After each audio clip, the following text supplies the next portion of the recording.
Então, gente, na última aula nós estávamos estudando sobre os vetores. Vimos que os vetores também podem ser expressos por meio de suas componentes, né, onde fizemos o uso do vetor unitário. Opa. Fizemos o uso do vetor unitário, né?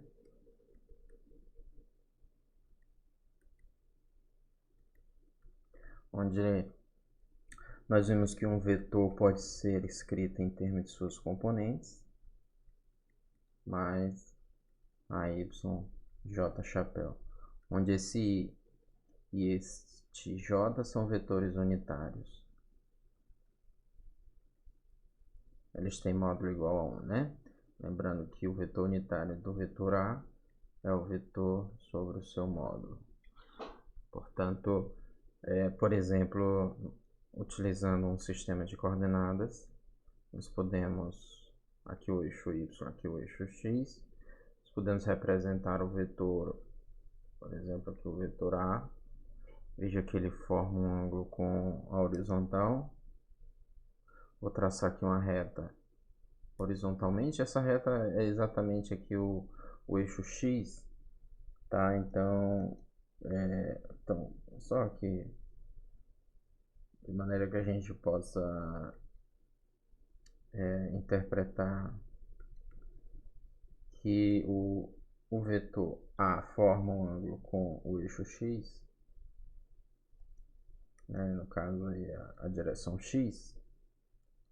Então, esse AX é a projeção de ar ao longo do eixo X, certo? Então vamos ver aqui, ó, como é que eu represento isso aqui geometricamente. Então veja que o AX é a projeção de ar ao longo do eixo X e o AY é a projeção de ar ao longo do eixo Y, tá certo? Portanto, aqui eu tenho, e lembrando que num triângulo retângulo, né, aqui num triângulo retângulo eu tenho a hipotenusa como sendo o tamanho de A, então aqui vai ser o AY e este aqui vai ser o AX. E nós vemos que o AX, observando aqui no triângulo retângulo, que o AX é A cosseno do ângulo θ, enquanto que o AY é A seno do ângulo θ. Dividindo um pelo outro, dividindo de baixo pelo de cima, nós temos que a tangente de θ é igual a y sobre ax. Portanto, com essas, em termos das componentes, nós podemos representar o vetor utilizando vetores unitários e também podemos obter a direção do vetor usando aqui a tangente do ângulo no qual ele forma com a determinada reta no plano. Tudo bem? Bem, então nós também aprendemos a somar vetores em termos de suas componentes. Então imagine que eu tivesse ali um outro vetor, um vetor B. Então a soma do vetor A com o vetor B, isso aqui representa um vetor C, um vetor soma. E por meio das componentes, aqui eu tenho a x e chapéu, a y, j chapéu, mais bx e chapéu, mais by, j chapéu. Então você soma esta componente com esta outra, esta com esta outra, né? Então geometricamente eu mostrei que só é possível somar a componente ao longo da direção x com a componente ao longo da direção x de B, a componente ao longo da direção y de A com a componente ao longo da direção y de B. Então aqui fica ax mais bx na direção I mais AY mais BY na direção J. E pronto, acabou-se. Então esse aqui é o vetor C, onde esse cara representa a componente x de C e esta soma representa a componente y de C, né? De modo então que o vetor C é CXZ chapéu mais CYJ chapéu, certo? Então, esses vetores unitários aí, eles formam um ângulo de 90 graus entre eles, né? Então, aqui, ó, aqui eu teria aqui eu tenho o I chapéu e aqui eu tenho o J chapéu. Eles formam um ângulo de 90 graus entre eles. Tá certo? Lembrando que o módulo é igual a 1, afinal eles são vetores unitários. Bem, agora uma outra coisa que nós podemos colocar é que além da operação de soma, nós também podemos, como vimos, os vetores eles podem ser multiplicados, né? Então, quando eu multiplico um vetor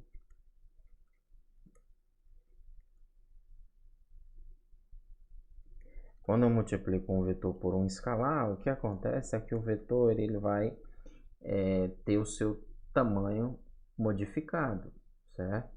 Então, o tamanho dele muda. Então, eu tenho um número vezes o vetor, o seu tamanho muda, a sua direção permanece a mesma. O seu sentido pode mudar de acordo com o sinal deste K. Então, isso aqui modifica o tamanho do vetor. Ele não altera a direção, né? Mas nós podemos também multiplicar o vetor de duas formas diferentes. Além de multiplicar por um número, podemos multiplicar o vetor por ele mesmo, certo? Então, na física é muito comum nós termos grandezas vetoriais envolvidas em produtos numa expressão. E isso acontece através de duas formas. Por exemplo, eu tenho um vetor A e eu tenho um vetor B. Eu posso multiplicar ambos desta forma aqui, ó, ou posso multiplicar ambos desta forma aqui, né? Essa primeira forma é a representação do produto escalar. Isso aqui produz um número, enquanto que isto aqui é chamado de produto vetorial e ele produz um vetor, né? Então, na física, algumas grandezas elas envolvem esse produto. Por exemplo, a energia, o trabalho realizado por uma força para deslocar um objeto no espaço, né? E este aqui pode ser o torque produzido por uma força para girar um objeto em torno de um ponto. Então, essa representação, essa operação do produto e esta outra aqui, elas são possíveis e elas têm aplicações aí diversas na física. Então, este produto aqui é chamado de produto escalar. E este aqui é chamado de produto vetorial. Vamos ver o produto vetorial. After. Vou botar bem aqui, criar uma página depois. Desculpa, vamos ver o produto escalar. Aqui nós vamos precisar apenas do produto escalar.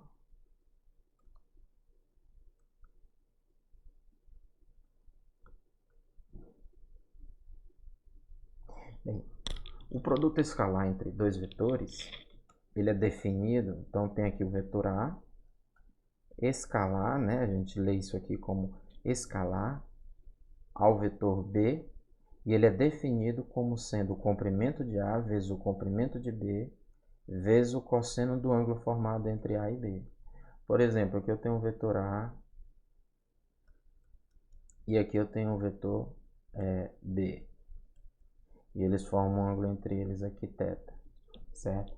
Então, o produto escalar entre A e B é dado pelo tamanho de A vezes o tamanho de B vezes o cosseno do ângulo entre eles dois, né? E uma coisa interessante que é possível você observar aqui é o seguinte, que o produto escalar ele também pode ser entendido aqui como o produto de B por A cosseno do ângulo entre eles dois. Olha só, olha o que é isso aqui. A cosseno de AB. A cosseno de AB, como eu falei anteriormente, é a projeção de A ao longo aqui da direção de B, tá certo? Então, A cosseno de B, de AB, desculpa. A cosseno do ângulo entre A e B. Então, o produto escalar entre A e B é a componente de A ao longo de B vezes B, tá certo? Veja aí que coisa interessante aí, né? Então, tem essa observação. E tem algumas propriedades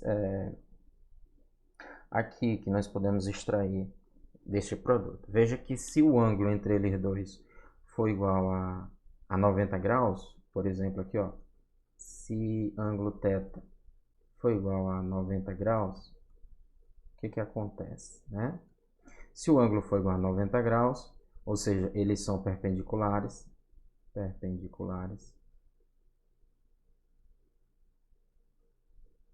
eu apagar bem,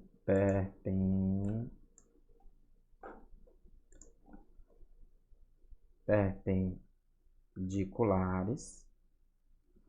Se eles forem perpendiculares, então o cosseno de θ, isso significa que o cosseno de θ, né, ou seja, o cosseno de 90 graus é igual a zero, né? Em outras palavras, o produto escalar é igual a zero, tá certo?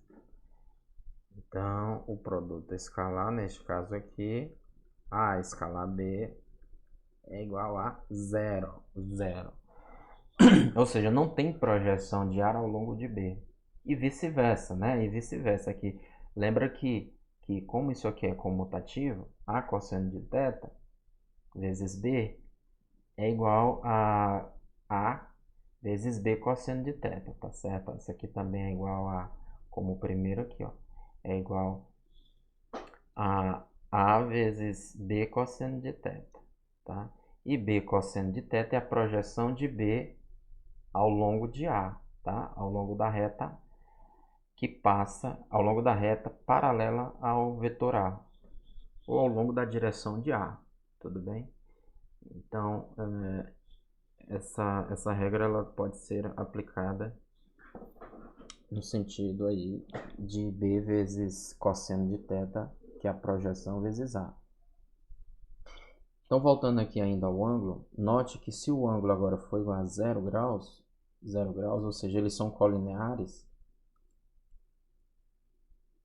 Se eles forem colineares, isso significa que o cosseno de 0 é igual a 1. O cosseno de 0 é igual a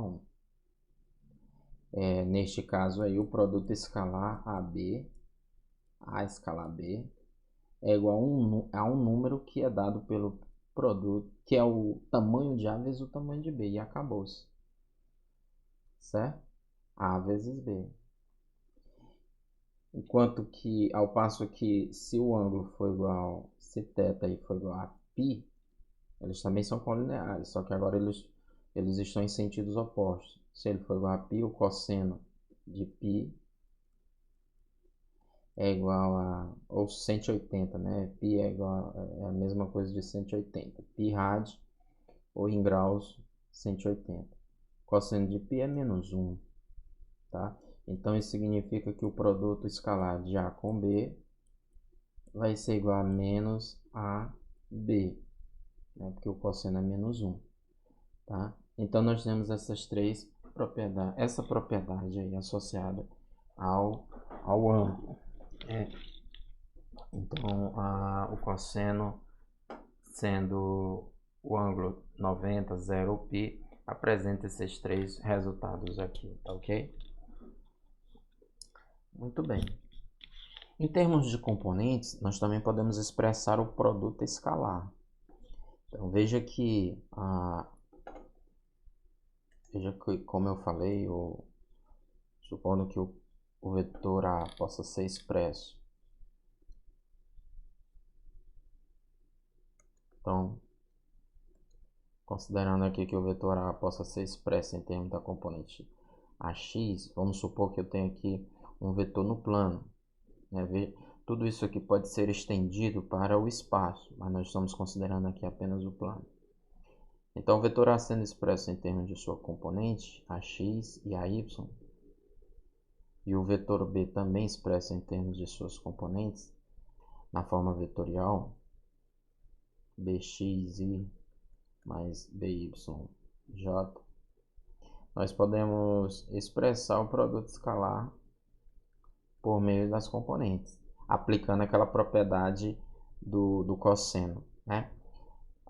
Bem, aqui nós vamos colocar assim, né? A, por extenso, isso vai ficar AI mais AYJ, escalar BXI mais BYJ.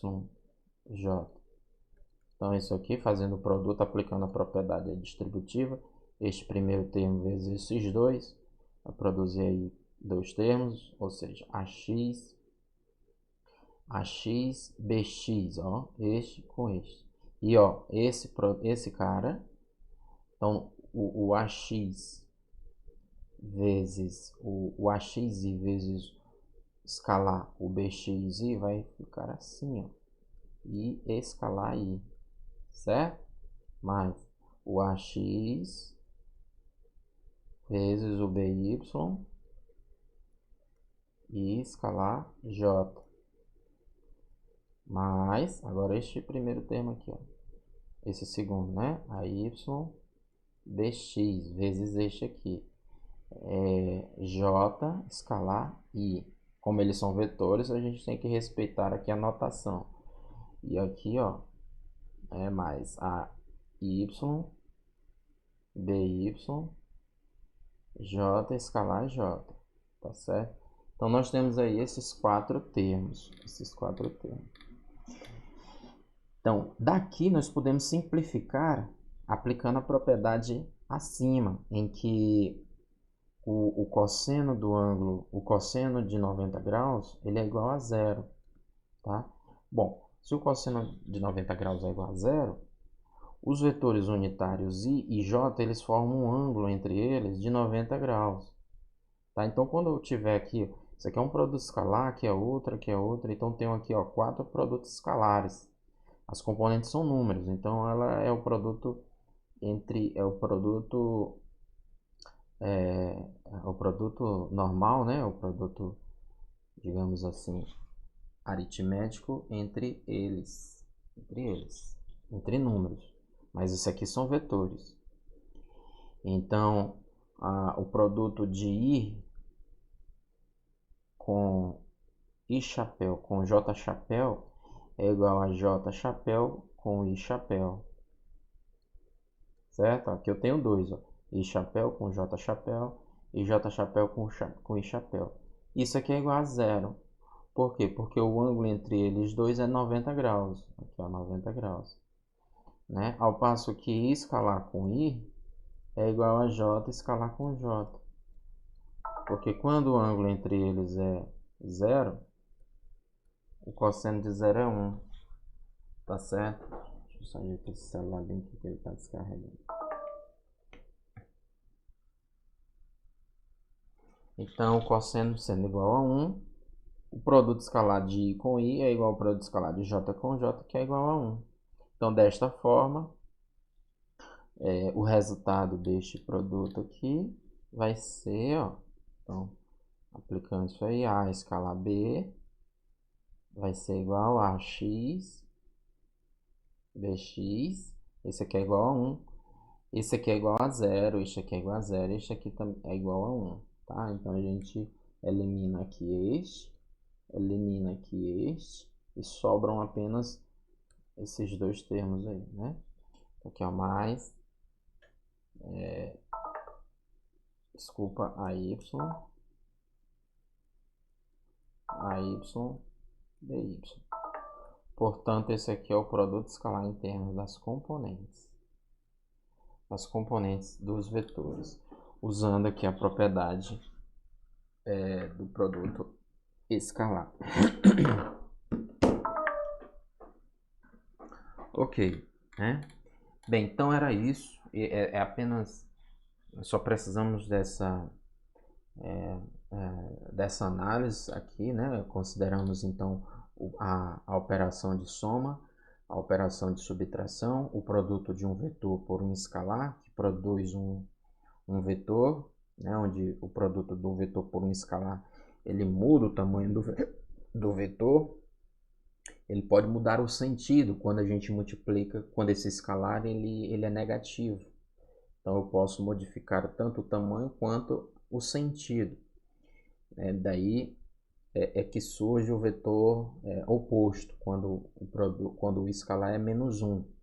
Então ele mantém o tamanho do vetor, mas ele muda o sentido. Então o oposto muda aí o sentido. E o produto escalar entre vetores, que é um escalar, né? Esse resultado aqui, ó, veja que o que sobrou aqui é um produto de componentes.